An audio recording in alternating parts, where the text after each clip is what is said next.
check out the pool skimmer. Nice and yellow with that first coating of pollen. There's some more pollen, and you can see it on the pool's edge as well.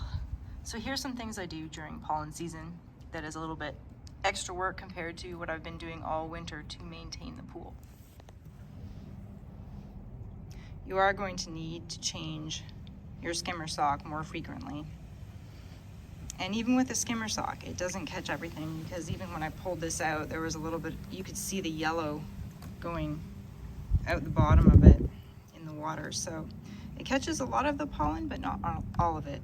So since I'm having to change the skimmer socks so frequently in the spring, I am going to try to reuse them by putting them inside out, letting them dry out, and then rinsing them with a hose.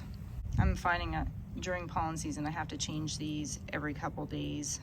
Over the winter, I only need to change them about once a week. I want to spend more time brushing off the water's edge of the pool. I do use the longer pole to get around the rest of the pool. I'm also going to turn up the salt chlorine generator. I had it at 6. I'm now going to turn it up to 10. I'm also going to change the pump speed. I had it running on a low speed all winter, so I'm going to change it.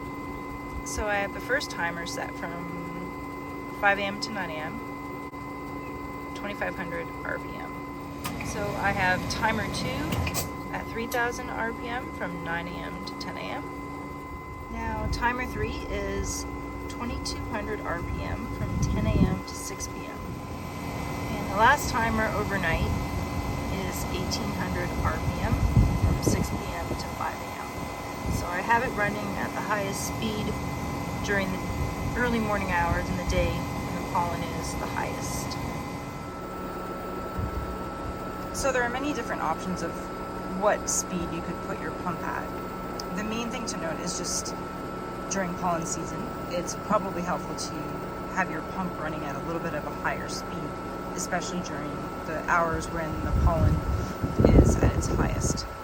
I do have another more detailed video on how to change the timers on this pump if you check out my channel at Pool Care Share. Another thing I had to do was, we just had daylight savings time, so I had to go in and change the time to an hour forward. And I also have a video on that too, on how to change the time on your Hayward pump.